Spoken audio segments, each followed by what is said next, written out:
This is Demon Marked, Book 1 of the Venandi Chronicles, an urban paranormal romance series. Written by Sara Snow. Narrated by Selena Salcido and Henry Shader for Hot Ghost Productions. Chapter 15. Georgia. After we left my apartment, this time I double-checked the locks. Carter drove me to a nightclub called The Abyss. On the way to the club, he gave me the rundown on our mission that night. The place is a real dive, he cautioned. It's not the kind of club you'd want to frequent alone. Lots of low-life demons and soul eaters mingling with the bottom feeders of humankind. Gee, sounds delightful, I remarked. The perfect kind of venue for our first date. Carter glowered over the steering wheel. This isn't a date, Georgia. We've got some serious ass-kicking to do. I had a cheeky retort for him, but I held it in. I needed to save my energy for the confrontation we were about to have, not waste it fighting with Carter. Whose ass we kicking anyway? I twisted a strand of hair around my index finger, around and around, until I felt the pain that told me I was cutting off my blood circulation. I didn't want Carter to see how nervous I was. I wished I were back in my apartment right now, hunched over my computer while working on that never-ending care plan. There's a succubus in the neighborhood who's been killing men she picks up at this nightclub. Succubi take over human souls and turn their victims into husks. We need to find this creature and slaughter her before she can kill anyone else. Can a succubus disguise itself as a human? Most definitely. In fact, you'll rarely see one in its demonic form. They love human bodies. Once they've stolen your soul, they'll occupy your body and go around wreaking havoc in your form. It's a great way to demolish your reputation. She, or it, must be quite the hot number, picking up all those guys. Oh yeah. Succubi are hypersexual demons. Their mission in life is to seduce mortals and steal their forms. They don't always kill their victims, but this one definitely has a murderous streak. What's my role in this scenario? If this demon likes to seduce men, wouldn't it have been better to bring a stud like Eli? I thought I saw Carter flinch when I called Eli a stud. I might have imagined it, but I thought I even saw a flash of hurt on his face. Did he and Eli have a sexual rivalry going on? Or was Carter just jealous of the younger guy, who was admittedly hotter than he was? Eli was supposed to come with me, but he had a commitment he couldn't break. Kingston and I talked about it, and we decided that you should be my backup. Your job will be to protect me this time, while I play bait for this succubus. Me? Protect you? I burst out laughing. Oh, Carter, you're dead meat. I barely know how to protect myself. But you're doing a damn good job at it. You're better and stronger than you think you are. I have no doubt that once your adrenaline kicks in, you'll be able to destroy this demon. He reached into his pocket and pulled out an all-too-familiar object. My gut clenched at the sight of the iron blade that I had used on the burlap dummy at the training center. Could I attack a real demon the way I'd ravaged that thing? I know you're doubting yourself, Carter said. But believe me, you'll do fine. Don't forget, you have more than the moves I taught you. You have the power to throw objects around the room. Don't hesitate to tear up the bar if you need to. The abyss badly needs redecorating. I hope you're right. Because if you're not, we're both going to be toast. The abyss lived up to its name, and then some. The club was a hole in the wall not far from a meat-packing plant. The stench of urine stung my nostrils as Carter and I entered the dank, dimly lit bar room. I had my ID with me, but no one bothered to ask me if I was of legal drinking age. The whole of the clientele appeared to have something illegal going on. Carter ordered us both club sodas. Couldn't we have something stronger? Vodka tonic, maybe? I could use a little liquid courage right now. Booze is the last thing you should have. You need to be 100% sober to deal with this succubus. Drink your soda like a good slayer. Carter winked at me and held up his glass in a toast. Here's to new adventures. I didn't return the gesture. I hated club soda unless it had alcohol in it. The tickle of the flavorless bubbles in my nose was simply annoying. Carter and I had found 2 empty stools at the bar, a miracle considering how packed the dive was, and watched the door. She usually comes in at exactly 9 p.m., Carter explained. We have about 20 minutes to wait. I didn't know demons were so punctual. This one is a creature of habit, and this habit has paid off well. She knows that if she struts in at 9, she'll meet the late happy hour crowd when they're more than a little buzzed, but not quite plastered. That's the perfect time for her to hook up. Wow, you really know this babe. Have you ever messed around with her? Carter shuddered. I'd rather eat razor blades than have sex with a succubus. It's a one-way ticket to madness. Or death, if the poor guy gets lucky. He finished his club soda and ordered another. I hadn't touched the first one. Even if I'd liked that stuff, I would have been too nervous to drink it. Okay, here's how it's going to go, Carter said over his second drink. You stay here and keep an eye on me. You have your phone, right? I nodded, hoping I'd remembered to charge it. When I need you, I'll text you. I'm going to find a seat on the other end of the bar and pretend to be a lonely, single guy who can't get laid to save his life. That shouldn't be too much of a stretch. Ha ha. If only you knew. So tell me, do you have anyone special in your life? Some smokin' supernatural babe? As a matter of fact, I do. But she's so sarcastic that I never really know where I stand with her. Before I could ask any more questions, Carter set his glass down and moved away through the crowd of sweaty drinkers. I turned back to my glass of soda. I could see a trio of bulky men with greased back hair eyeballing me. I pulled my hoodie over my head and tucked my long hair inside. Then I hunched over my glass, hoping that anyone who got any weird ideas about me would think I was just a puny dude from the meat-packing plant. No such luck. One of the greasers slid off his stool, hiked his jeans up over his belly, and strolled over to me.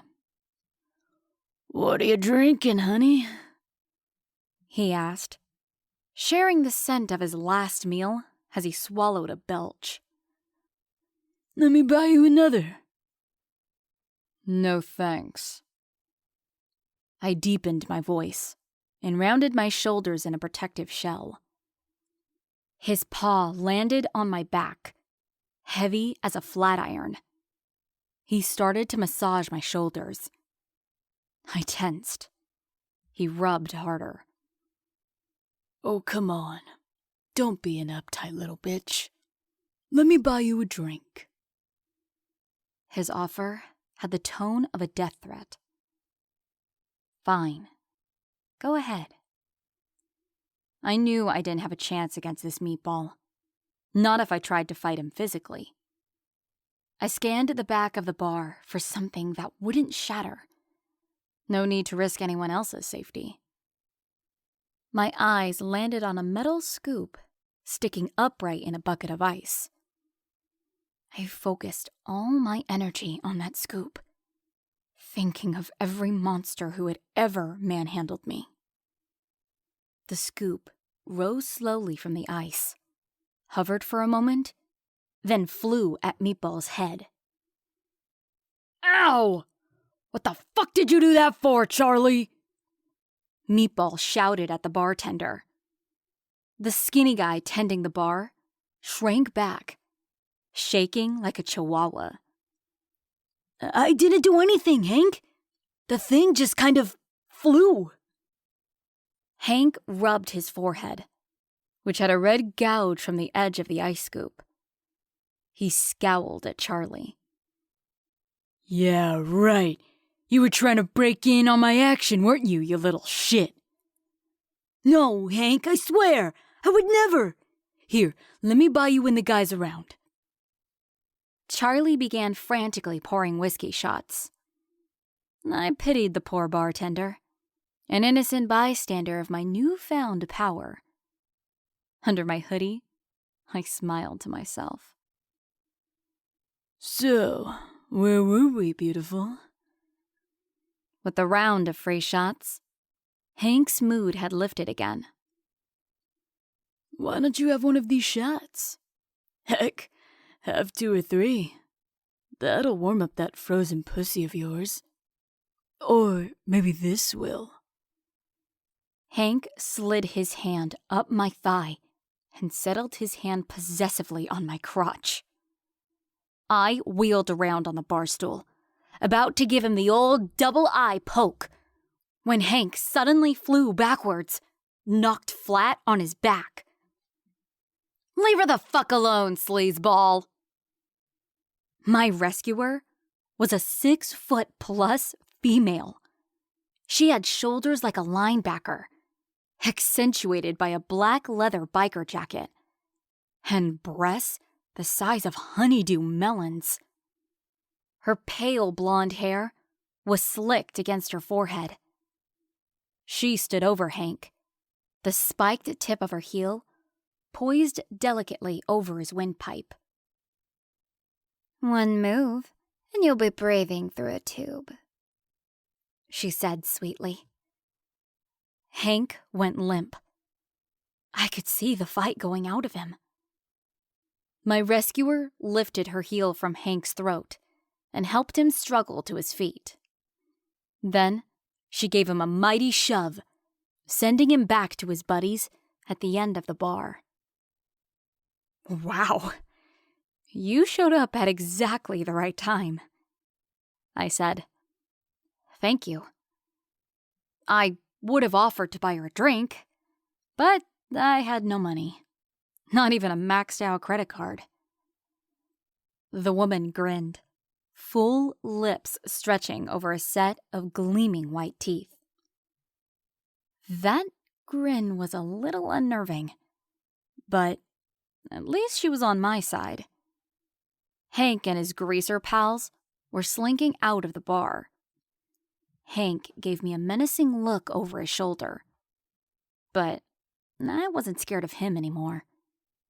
If the bar hadn't been so packed, I could have slashed his face to ribbons with the flying liquor bottles without even lifting a finger. Join me for a drink? She asked, lifting an eyebrow. Sure, why not? Let's celebrate. What'll you have? Anything you want. I squinted at the bottles behind the bar. How about a shot of Jose Cuervo? Carter had warned me not to drink, but one shot of tequila wouldn't obliterate my supernatural powers. If anything, a splash of firewater would fuel my rage. Sounds perfect. I'll have the same. The blonde held up her hand, and the bartender came scurrying over. Thanks for taking care of that, Imogen, he gushed.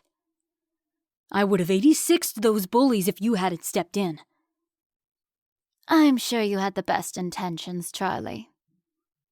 Imogen winked at me.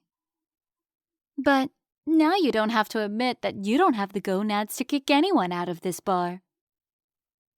Charlie slunk off to fill another order. I craned my neck, searching for Carter at the other end of the bar. He sat by himself, looking lonely and dejected. I wasn't sure if that was his act, or if he really was feeling like a loser. I'm Imogen. The blonde stuck her hand out for me to shake. Her scarlet fingernails were so long and sharp that I was afraid she might slash my palm. But I accepted her gesture anyway. I'm Georgia, and I appreciate you stepping in. I thought I'd taken care of that asshole, but he wouldn't take no for an answer. I saw that ice scoop clock him in the head, and I assumed you'd picked it up and thrown it at him. I did. Sort of. I downed the tequila shot that Charlie poured for me. The liquor burned a warm trail down my throat. I was already feeling bolder. Wherever that succubus was, I was ready for her. Can I buy you another? No, that's okay. I can't afford to return the favor. I insist. Imogen pulled a wad of bills from the neckline of the black bustier she was wearing, peeling off a 50, and summoned the bartender again. Before I knew it, I was slamming down a second shot, then a third. Charlie had left the bottle on the bar, and my new best friend was pouring generously. I peered down the bar again. Carter was no longer alone. A curvy redhead had her arm intertwined with his. She held a glass to his lips, and he drank obediently. Carter was probably boozing it up too. You couldn't hang out in a dive like this, sipping sparkling water all night. Men are pigs, Imogen was saying. Had she seen me staring at Carter and the redhead? Or was she simply stating a general opinion? Especially the ones that frequent this hellhole. I like to keep an eye out for my sisters in this bar. We all need backup now and then, right? Oh, absolutely. Speaking of backup, I wondered if Carter needed my help yet. I peeked at my phone, but there were no messages from him. I glanced at the end of the bar and saw the redhead leaning so close to Carter that her cleavage spilled across his chest. She wore a studded denim dress that clung to her body like a second skin. I glowered. Denim was for blue jeans, and possibly jean jackets. Any other denim garment was just plain tacky, like the kind of cheesy country song that you could only tolerate after you down a 6-pack of beer. The redhead cupped her hand over Carter's ear. Whatever she was inserting into that ear, dirty words, a tongue, who knew? It was making Carter grin. He looked wolfishly handsome when he grinned like that, with those long canines of his. Do you know that guy? Imogen asked. You keep checking him out, but he seems busy at the moment. She refilled my shot glass, and I knocked back another lightning bolt of tequila. I had lost track of how many drinks I had. Carter didn't look like he was going to need my help anytime soon. If he changed his mind and texted me, I'd be too drunk to notice or to care. No, I don't know him, and I don't want to know him. I'll drink to that. Imogen lifted her shot glass to her lips and tipped it back. The glass was already empty. I realized that I hadn't seen her take a shot since the first one she'd poured.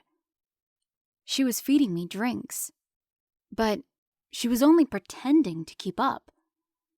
That was odd. In that biker jacket and black bustier, Imogen seemed like the hard-drinking type. Above the curve of her right breast was a crude tattoo. A single black letter in some archaic script appeared to be embedded in her skin, almost like a brand. "What's that letter stand for?" I asked. The question came out sounding like, "How does that stand for?" The tattoo swam in front of my eyes. With my tequila tunnel vision, I was still able to see Carter stand up from the bar stool. His right arm cradled the redhead, who leaned into him as if he was dragging her out of a burning building. Oh, shit! The sight of him leaving cleared my head, at least enough to remember what I was supposed to be doing. I had been brought here to back up Carter while he played bait for the succubus. Now, he was disappearing through the door of the abyss with a female who might be the killer we'd been waiting for. "What's the matter, darling? Boyfriend running out on you?" Imogen's mocking laugh rang in my head as I shoved my way through the crowd. I had almost stumbled to the exit when someone grabbed me by the hair. Hard. My head jerked back. I felt a sharp, sudden pain in the back of my neck. Ow! I reached for the burning spot, but my arms went limp, flopping uselessly at my sides. The crowd around me blurred. The world went black.